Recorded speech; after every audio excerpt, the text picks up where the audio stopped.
They led a combined naval and land force to attack the fort. However, two of the main British ships got stuck. An American fire ship set another one on fire.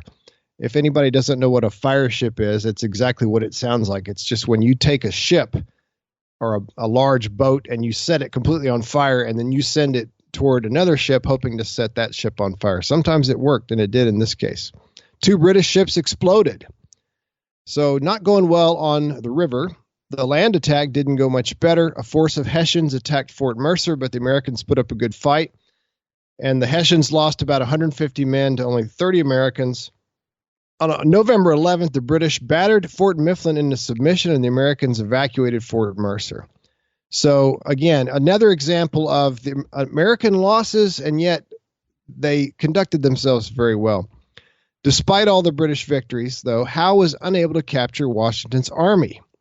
So Howe just basically says, all right, never mind. He gives up. He goes back to Philadelphia, where he's going to have a very active social life during the winter, as he had in New York previously.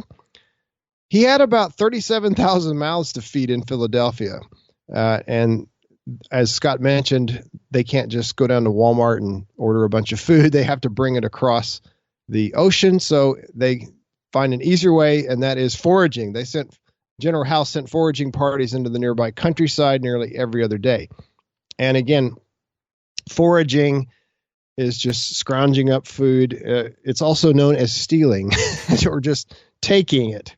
Legalized, or not really even legalized, but it's theft by force. And again, this does not do wonders for the British cause. It's not good PR for the British Army. In Philadelphia, Howe lived a lavish lifestyle, as we've seen in New York. One officer wrote, "Howe did not take Philadelphia. Philadelphia took Howe." So that's a good quote. Howe, to his credit, he's having a good time during this war. He's not completely terrible. He's not doing it well. He's sort of like a slightly smarter Warren G. Harding if he were a British general in the Revolutionary War, who might not be very good at his job, but knows how to have a good time. That's right.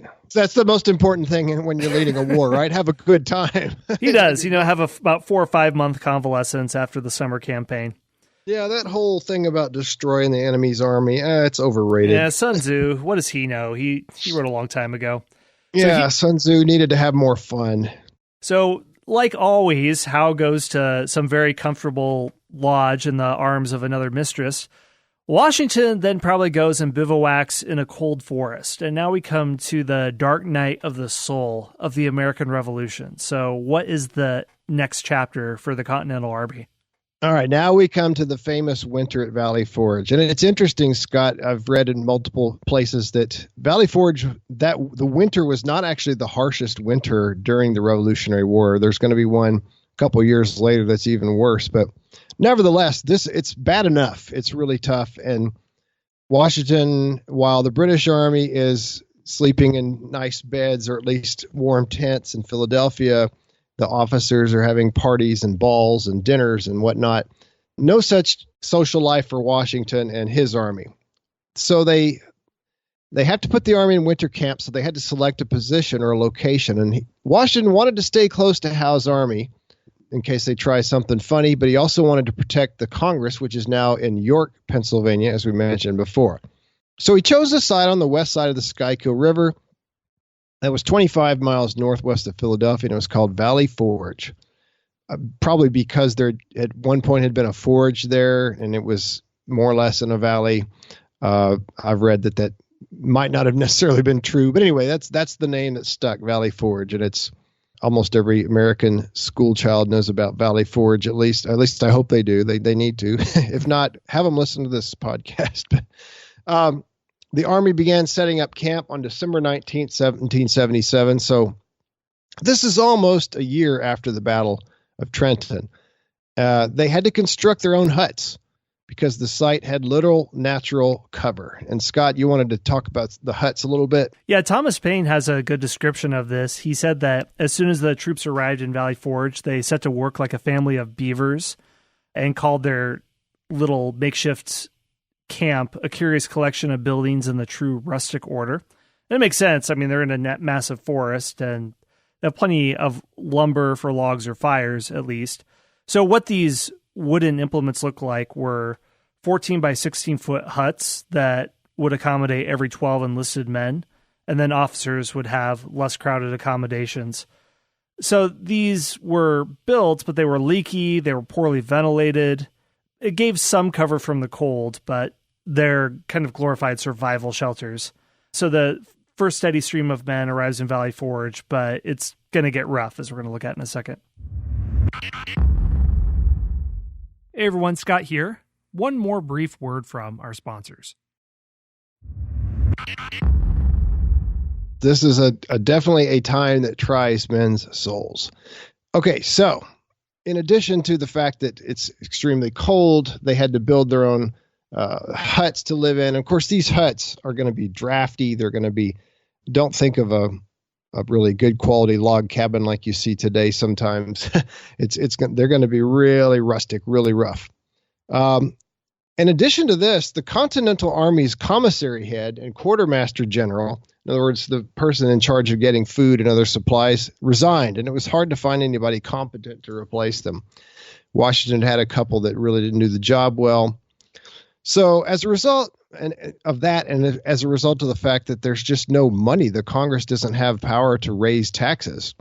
They can ask, but they can't force anybody to send them any taxes. So the Army, throughout the winter, has to cope with a frequent lack of supplies.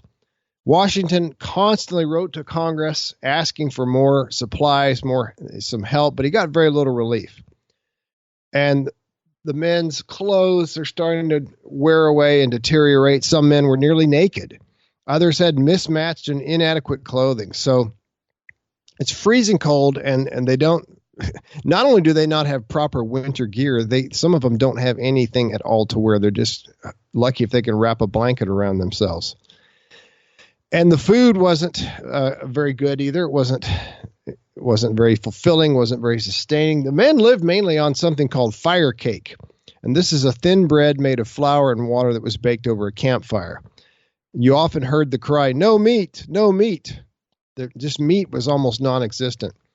Now, what made this even more frustrating was something I'm actually going to quote. I almost never quote directly from a source, but there's a great book on the American Revolution called The Glorious Cause by Robert Middlecoff.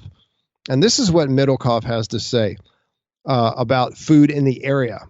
He says, pork, which had been purchased in New Jersey, remained there to spoil for lack of wagons. In Pennsylvania, private contractors shipped flour to New England, where prices were better, while Washington soldiers had short rations. And a number of farmers around Philadelphia preferred to sell to the British in the city, who had hard cash, than to accept Washington's promises of payment. Washington didn't have any money, let alone hard money. He could just say, well, we'll pay you later. And a lot of these farmers, they didn't want to give away their supplies for the promise of maybe you'll get paid later.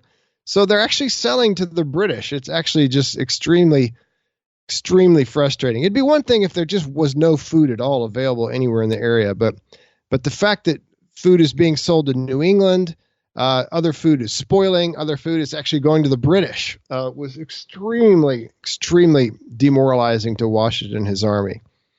And as a result of this, Washington was forced to allow occasional foraging, and he did not want to do this. Washington realized that if he sent his troops into the countryside and went to farms and just basically commandeered animals and wheat and grain and things like that, that was going to make people go over toward the British, at least in their hearts and minds, as we've said. So Washington really didn't like foraging, but at certain points he didn't have any choice. It was either that or starve. By February, half of Washington's army was gone, and as many as 1,100 deserted to the British army. They figured, well, we'll take our chances. We'll run to the British lines, and at least we won't starve to death. Many of the ones who remained behind in Valley Forge were sick and unable to serve. Although there was plenty of grumbling, there was no mutiny, so that's a good thing. Here's another right, quotation. This is from episode. John Lawrence. As always, John Lawrence is also a Rangers, character especially in our the Hamilton musical. Bill Ivey, Maybe that's Joyce the new Norman, thing. That's the new drinking game thing. Josh Reddick. We've had a hard Fraser, time Chris coming Romaine, up with Carl something. from But Norway, yeah, so every time I mention the Hamilton Rick musical, Knowlton, Vic and Irene, enjoy Rick from yourself, New York, listener. Michelle, and Marlene. I'll John explain what that Lawrence is in a second. If you like the show and want to help it grow, there are 4 easy ways he was a friend of Hamilton's. 1, like and subscribe to the show on the podcast player of your choice. He was also the son of the president of the Continental Congress. 2, join our Facebook group. Who's basically Here we the can head keep of the the government. discussion going about new John Lawrence episodes. wrote, You can talk about what you like and didn't like. Some And you can find this group if you just individuals search among for our History officers Unplugged on as any Facebook. who exist. 3, we have an The men in online the ranks store with are the t-shirts, best crude phone covers, materials and for other soldiers, accessories I believe, featuring in the awesomely world. bad history puns. For they possess a crowdsourced by you, the docility audience. and patience And you can find that if you go to which astonish foreigners. tpublic, With a little more discipline, public.com we and should look for drive History the haughty Unplugged. Britain Or you just go to historyonthenet.com and look for our store there. 4, and this is really the best way to dive deep Clothing with would History be Unplugged. nice, but we That's also become need one of the discipline. Knowlton's Rangers. We'll see how that If you gets know your addressed American later. history, you know the Knowlton's Rangers The supply were an elite situation spy and improved reconnaissance when group in the Nathaniel American Green Revolutionary became War. But it's also the quartermaster name general of the in membership May program of of History 1778. Unplugged. We've You can join touched at on 3 Green a little levels. bit. Green If you is join at gonna the level have of Scout, a big future you can hear in some all the future episodes of episodes. History He's Unplugged completely probably ad-free and get early the access to new episodes Washington's at least a week best early. If you join at the subordinate intelligence commander, officer level, Nathaniel you Green get is, special but bonus now he's going to episodes, be like a 10-part he's going to series have on a the World desk War job. II He's hero going Audie to be Murphy, in charge multi-part of series called getting Ottoman food and Lives about supplies, different and he's people actually in the going to do a Ottoman good job. Empire, and a series He's called Rendezvous unlike with his Death. It predecessors. looks at Whatever biographical Green does, he profiles does of well. Americans who We've went to talked fight about in World how he War was I self-taught. before America entered He the had war. no The military last level is experience. Spy Master, where you get all that but stuff. he was just But smart you also and get competent. 3 He knew hardcover how to history get a books, job done, whatever Forging the a job President, was. How the Wild West All right, created Scott Teddy has a Roosevelt, story of Race to the Top Washington of the at Valley World, Forge. Richard Byrd, I want to first mention flight one to thing North first Pole, about John and the Lawrence, last fighter his father, pilot, the president true of the story of the Continental final Congress. combat mission of World War I have a II. historical Another fact bonus for you, is dear you listener. can choose a If you want to history be topic obnoxious for and me to annoying focus to on people for an around you, entire this is the one to episode that use. can go up to Oh, an yes, hour, please and do. I'll answer whatever Washington question you have was for me, not the first and president. you get a shout out Do you at know the what end number of he each was, episode. James? If you want to learn how to become a member of the Well, Knowlton's Rangers, I don't go to subscribe to this counting system. patreon.com/unplugged. I don't think That's the president of the Congress counts, but patreon.com/unplugged. I don't know. There were several All right, presidents well, of the that is Continental all for my Congress. You spiel. had John Thanks for listening Hancock, to the you had History Unplugged Henry podcast Lawrence, from ancient Greece to the I Cold can't even War and remember who the everything other else ones are, in between. but- Right, depending you on next how you time. count it, Washington was the 9th. If you roll up all the presidents of the Continental Congress and then president under the Articles of Confederation, which is it's almost non-existent. It's basically a figurehead, person who rubber stamps things. That's why we don't know any of these people, because it wasn't an important position until the government is reformed. And then it does become an important position as part of the executive branch with Washington. So if you want to be annoying, if someone talks about Washington as the first president, you can say, well, actually, and stretch out that word actually as far as possible for full effect. He was the 9th. That's all I'm going to say for that. Very random bit of trivia there. But again, getting back to Valley Forge, there are legions of stories of perseverance here, the terrible challenges where there are many factors that kept the army from falling apart. It was the resilience of the soldiers. They probably got the bare minimum they needed, but many people come around to Washington as the linchpin that keeps the morale going. And if he would have, let's say, hypothetically stepped down, then I see it almost certainly that the entire army would have fallen apart. So there was a common toast among American troops, was Washington or no army. And when one junior officer during Valley Forge pleaded with him for a furlough to see his fiancée, and he claimed that she would die if he didn't go, Washington refused and responded, "Oh no, women do not die for such trifles."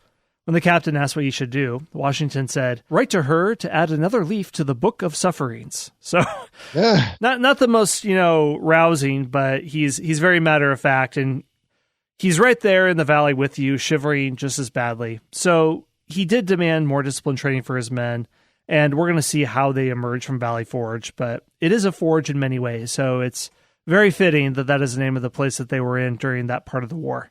Yep, I agree with you. All right. Well spoken. Thank you. Okay, so what's next? Well, actually, I think, is this a good point to stop, and then we can pick up this narrative of what's happening? Yeah, we're going to leave them in Valley Forge here, and then next time we'll talk about some more things that went on with Washington in general, and then a very significant thing that helps the Continental Army while they're at Valley Forge, and then another battle that we're sneaking in that doesn't count as one of the 10 key battles. But again, no battle is insignificant. So you'll enjoy it. Yeah, all right, well, we'll leave our Continental troops shivering in Valley Forge for a little while longer, and then we'll pick things back up in the next episode. So that is the episode for today. As always, I want to thank the Knowlton's Rangers, especially our spy masters, Bill Ivey, Joyce Normant, Tyler from Colorado, Josh Reddick, Baron Fraser, Chris from Maine, Carl from Norway, Moondoggy